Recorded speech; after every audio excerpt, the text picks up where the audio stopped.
Amazônia 2030. Oferecimento Santander. O que a gente pode fazer por você hoje?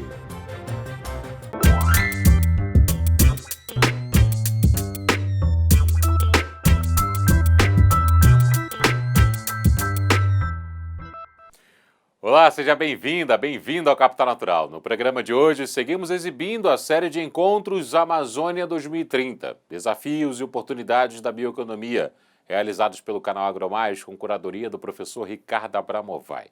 No episódio dessa semana, a primeira parte do debate sobre o agronegócio e a economia da biodiversidade florestal, com Roberto Vaque, criador da empresa Mata e atual presidente do Comitê de Sustentabilidade da Marfrig, e Isabela Teixeira, ex-ministra do Meio Ambiente e co-presidente do Painel Internacional de Recursos da ONU. Como garantir que a produção convencional de itens fundamentais como gado, soja e minérios não comprometa a manutenção das superfícies florestais da Amazônia? Esta produção precisa de mais áreas para satisfazer os mercados aos quais se vincula? Suas atividades podem, de alguma forma, ser regenerativas? Respostas a estas perguntas no debate de hoje. Vamos acompanhar. Eu quero primeiro trazer a palavra e a participação do professor Ricardo Abramovay na abertura desse Amazônia 2030. Seja bem-vindo, Ricardo. Obrigado, Marcelo. É um prazer estar aqui com amigos queridos e que têm feito tanto pelo Brasil, pela democracia brasileira, pela sustentabilidade no Brasil. E é muito interessante ter o Roberto e a Isabela aqui, porque a Isabela foi a pessoa que esteve à frente da aprovação do Código Florestal, com uma briga seríssima de diversos lados do espectro político, e briga que foi, hoje a gente vê que foi uma briga importante, vitoriosa, construtiva, e que, depois disso, Isabela foi para as Nações Unidas trabalhar no International Research Panel, que é um painel dedicado ao estudo dos recursos materiais dos quais depende o crescimento econômico, mas que está se voltando cada vez mais para o tema da biodiversidade.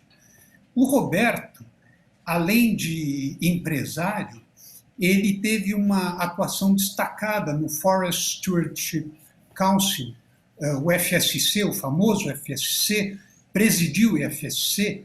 Então, poucas pessoas no mundo conhecem o tema das florestas como o Roberto Vaque. E, atualmente, tanto a Isabela como o Roberto estão envolvidos em iniciativas empresariais extremamente importantes. A Isabela está no conselho desta iniciativa tomada pelos 3 maiores bancos privados do Brasil, Itaú, Santander e Bradesco, em torno não só da interrupção do desmatamento na Amazônia, mas da construção de uma economia da sociobiodiversidade florestal que possa representar algo significativo para o Brasil. O Roberto dirige o conselho do Instituto Arapiaú e está na organização de uma concertação que envolve empresários, cientistas e sociedade civil, também em direção ao desenvolvimento sustentável da Amazônia. E, sobretudo, o Roberto dirige o Conselho de Sustentabilidade da Marfrig, como o Marcelo falou, conselho esse que é composto por algumas personalidades importantes do meio científico e da sociedade civil. Então, a primeira pergunta que eu gostaria de dirigir aos dois é que, um ano atrás, seria muito difícil imaginar que a Isabela tivesse no conselho de uma iniciativa dos 3 maiores bancos privados do Brasil e que o Roberto estivesse dirigindo o Conselho de Sustentabilidade da Marfrig. Aliás, a iniciativa da Marfrig, os compromissos que a Marfrig assumiu recentemente, foram imediatamente seguidos pela JBS. Então, talvez nós tenhamos aí uma mudança no ambiente das grandes empresas com relação à Amazônia. Eu gostaria, talvez pudéssemos começar, Marcelo, ouvindo Isabela e Marcelo, Isabela e Roberto, sobre essas iniciativas tão importantes que estão acontecendo agora no nosso país. Muito bem, vamos iniciar com a participação do Roberto Vaak, trazendo uma visão sobre este momento importante que passa aí o setor de meio ambiente, a busca pelo uso e preservação, pelo uso sustentável das florestas no Brasil. Roberto. Muito obrigado, muito prazer estar aqui com vocês, Isabela, Ricardo. Realmente, esse assunto atualmente assumiu uma visibilidade única, o que não quer dizer que ele tenha sido iniciado agora. A maior parte das ações, por exemplo, da própria Marfrig e do agronegócio, já há algum tempo estão sendo estruturadas, não só pelas empresas, mas com a participação muito intensa da sociedade civil e da academia. Ou seja, o terreno para que ações concretas voltadas, por exemplo, para a rastreabilidade total dos produtos do agronegócio está pronto do ponto de vista técnico. As empresas têm os instrumentos para fazer esse processo avançar. O mercado deseja isso. Acho que grande parte das sinalizações, seja do setor financeiro, mas também da comunidade empresarial ampla, da comunidade internacional, todas essas sinalizações serão tratadas, ou estão sendo tratadas por essas empresas agora, de uma forma mais visível, o que não quer dizer que isso não estivesse acontecendo de alguma forma, ou seja, a pavimentação desse terreno já estava bem estruturada. Roberto, essa experiência que veio sendo acumulada desemboca hoje em algumas ações muito importantes. Pela primeira vez se vê um engajamento tão forte de empresas, uma parceria importantíssima, né?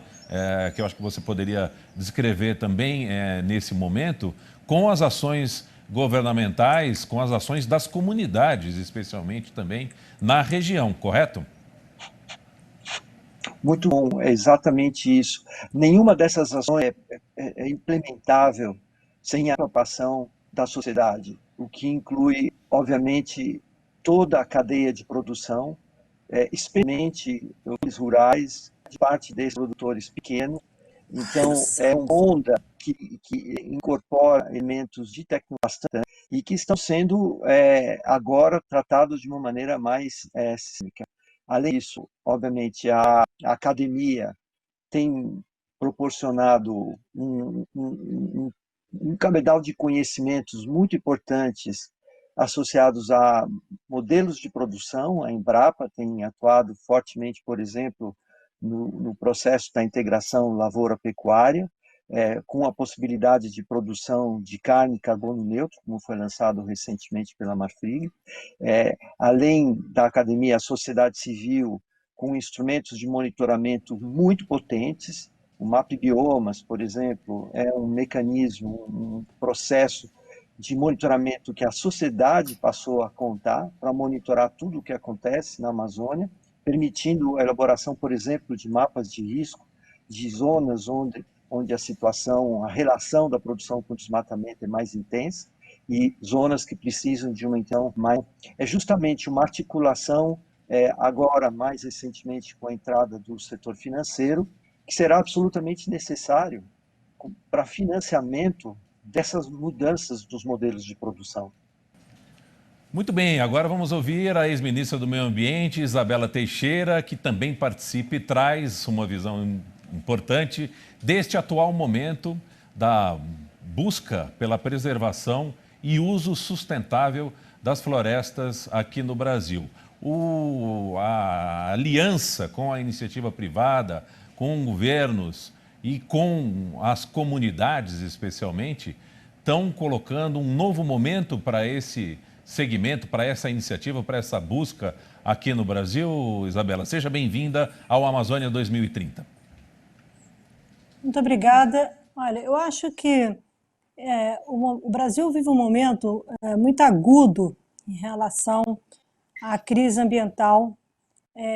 Não quer dizer que o mundo não esteja enfrentando uma crise ambiental marcada essencialmente pela aceleração da perda da biodiversidade e pela questão climática, como também a insustentabilidade do uso de recursos naturais no mundo. Isso está denunciando que a relação homem-natureza precisa ser revista, e no Brasil isso tem sinais mais agudos, que são ilustrados particularmente pela retomada do desmatamento da Amazônia e pelo baixíssimo IDH, o baixíssimo nível de desenvolvimento humano que a Amazônia oferece. Então, o que eu quero dizer é que, embora o mundo esteja enfrentando crises, e o Brasil também está enfrentando crises, os nossos desafios são, no meu entendimento, maiores, porque, de um lado, nós temos que acabar com o crime ambiental na Amazônia. O crime ambiental na Amazônia o crime ambiental é o dono da miséria na Amazônia,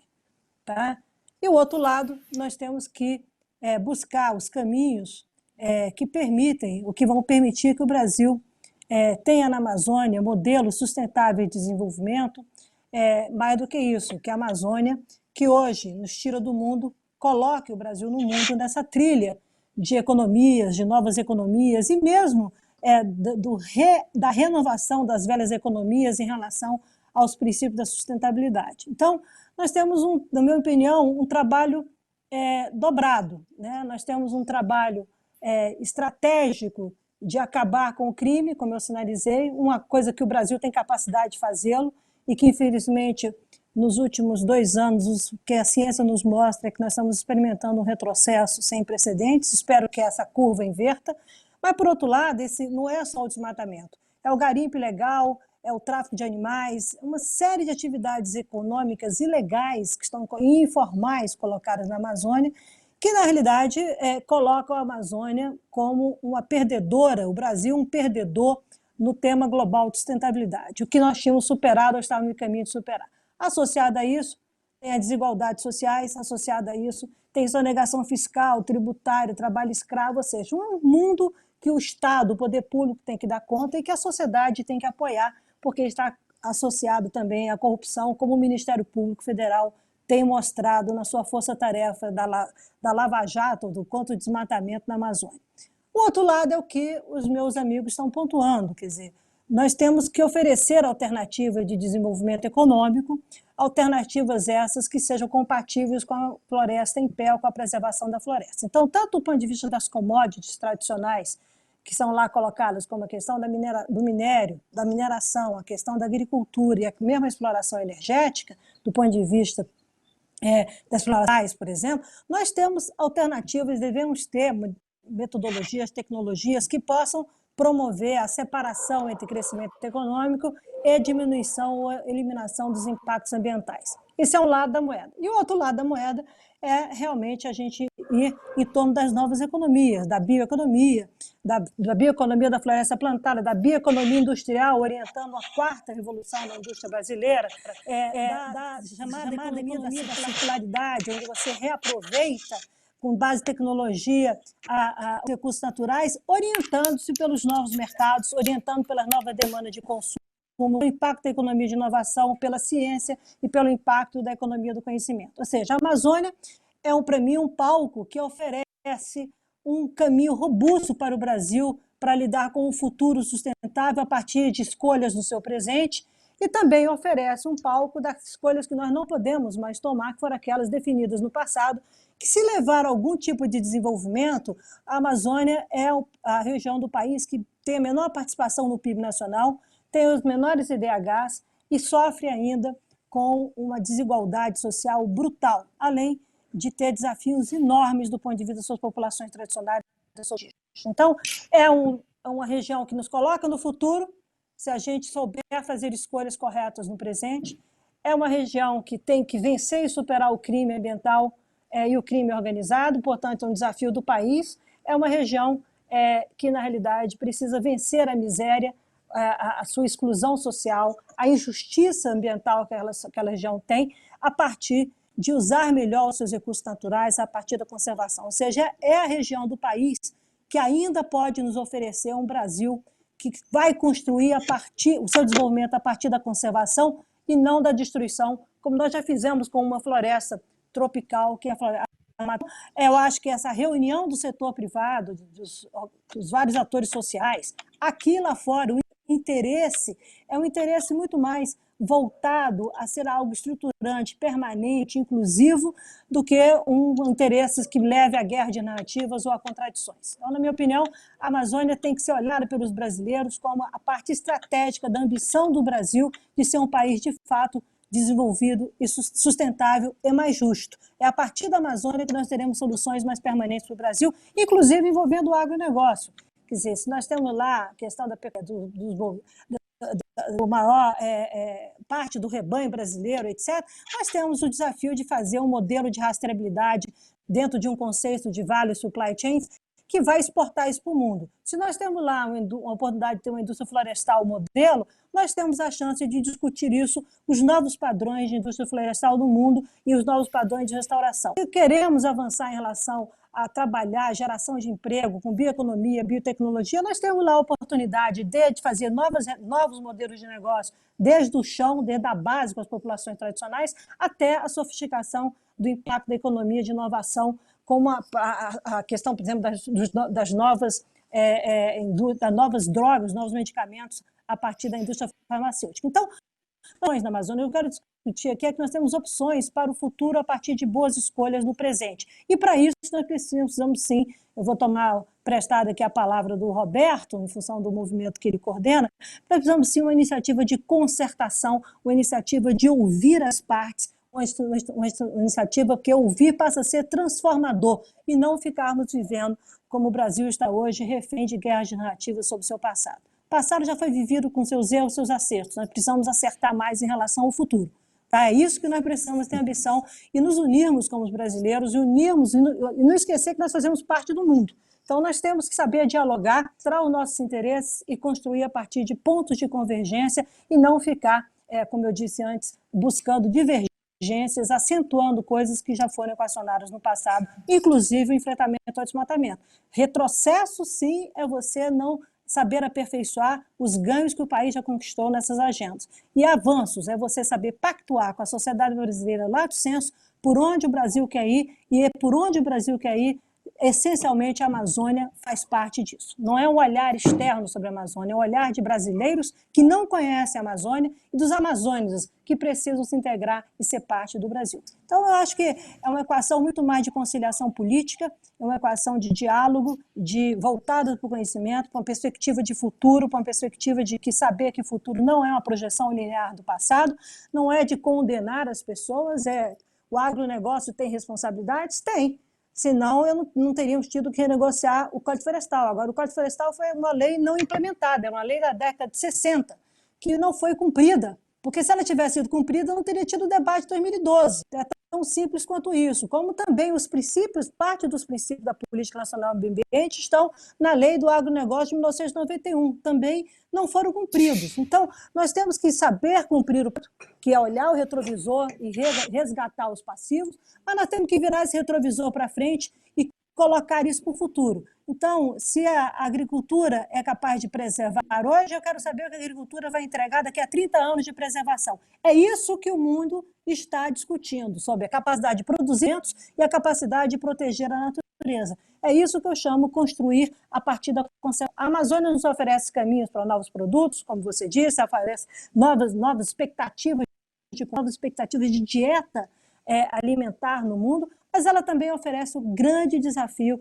de nós exercermos soberania com responsabilidade. Isso significa proteger não só agora, mas proteger no futuro. Isso significa saber construir com base na conservação. E, para isso, todos devem estar juntos, todos devem mudar a sua mentalidade, todos devem entender que nós temos o que significa a transição que o mundo está vivendo, todos devem operar com base na capacidade de construir, não na ameaça e não no medo. Isso é outra mudança importante histórica do Brasil. Se a gente quiser ser mais justo, se a gente quiser ser, de fato, um país que se entende como país e como nação, precisa reconhecer os erros históricos e construir a partir disso. Construir com uma atitude afirmativa, uma atitude que todos possam, inclusive, entender os trade-offs. Teremos perdedores ao longo do caminho?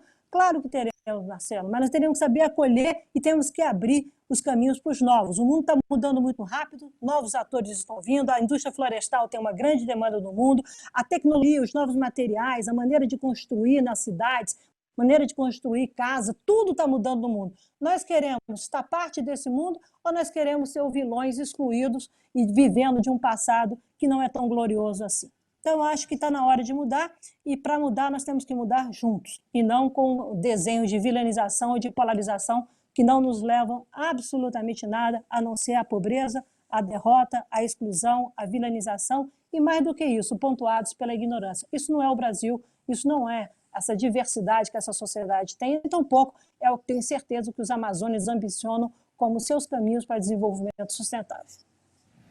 Bom, temos aí um painel riquíssimo, né, Ricardo?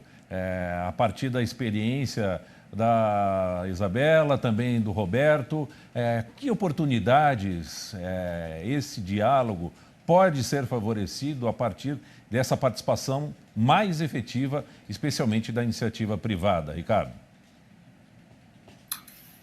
Um dos temas nos quais eu aprendi muito com o Roberto, em várias conversas que nós tivemos, é a respeito do uso da floresta com a exploração madeireira. Existem países como os países da Escandinávia, o Japão, são países cuja economia está fortemente baseada em florestas. As cidades japonesas, em que não tanto Tóquio, mas as cidades japonesas em que as construções de madeira predominam de maneira quase absoluta. Eu me lembro, Roberto, uma vez, numa conversa que a gente teve, muitos anos atrás, não sei se você vai lembrar disso, você me dizia, é impressionante como nós aproveitamos pouco madeira para resolver os nossos problemas habitacionais, isso seria muito mais sustentável. Ao mesmo tempo, quando a gente examina os dados a respeito de madeira na Amazônia, o que a gente vê é um estudo do Timberflow e do Imaflora, o que a gente vê é um declínio da participação da madeira da Amazônia na oferta geral de madeira, não porque haja preservação, e sim porque as florestas plantadas e novos materiais estão substituindo aquilo que a Amazônia anteriormente fornecia.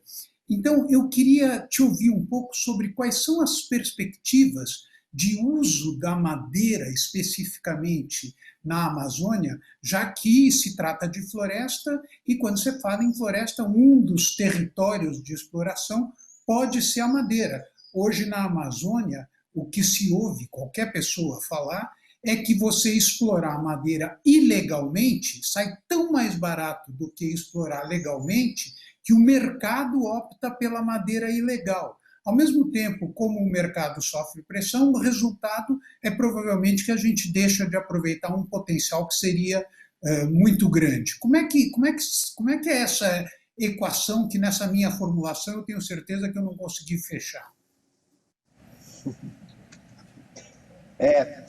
Acho que tem um ponto que você traz e que a Isabela trouxe também, que é o cumprimento da lei. Acho que se tem um pacto que a gente tem que começar, é que tem que cumprir a lei.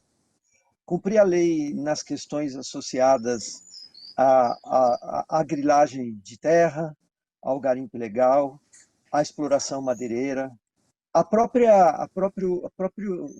todo o sistema de ordenamento territorial, ou seja, a gente tem que partir do princípio de que a lei tem que ser cumprida, e se a lei for cumprida, você tem um ambiente de negócios favorável para as mais diversas atividades relacionadas à bioeconomia. Então, para mim, o ponto de partida e o principal problema ligado ao mercado de produtos florestais está com a convivência com a ilegalidade. Como você mencionou, é praticamente impossível uma operação correta do ponto de vista legal competir com o ambiente que hoje impera e prospera na Amazônia. Isso que é o mais preocupante. A gente tem falado muito de bioeconomia.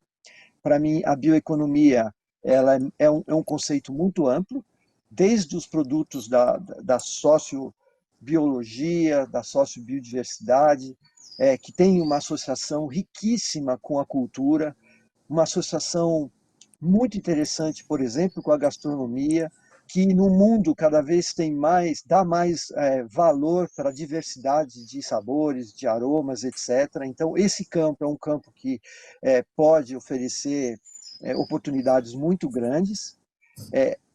Ao lado dele, a atividade florestal, principalmente o manejo florestal sustentável, que permite a extração de madeira de uma maneira correta, de uma maneira equilibrada do ponto de vista ambiental e social, e que permite uma intimidade com a floresta, levando, por exemplo, ao desenvolvimento de produtos não madeireiros e tudo isso.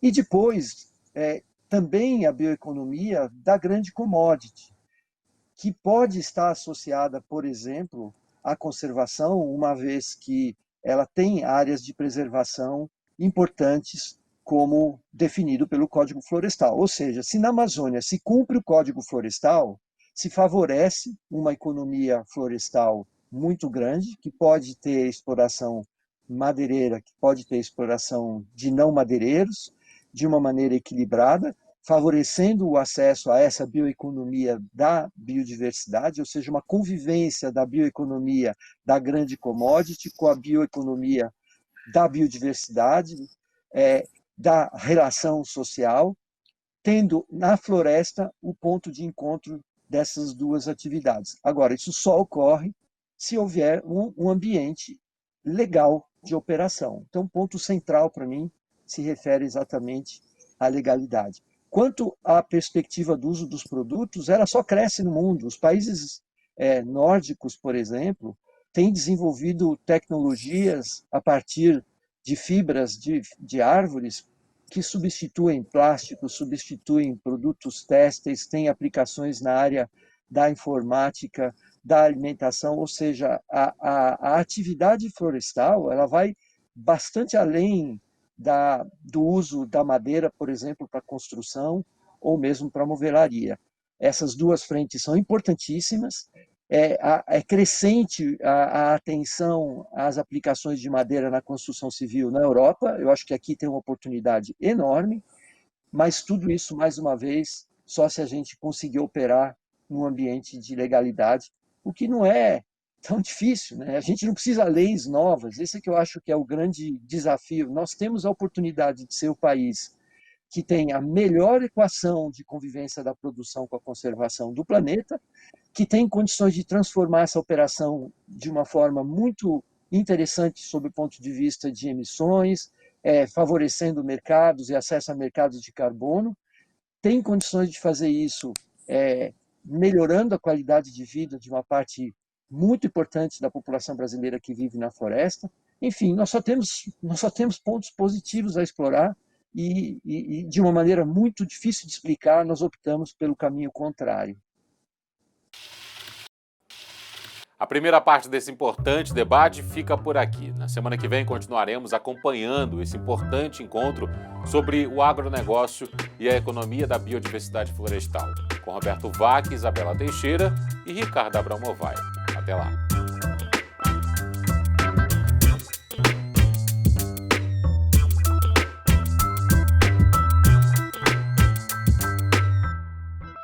Amazônia 2030. Oferecimento Santander. O que a gente pode fazer por você hoje?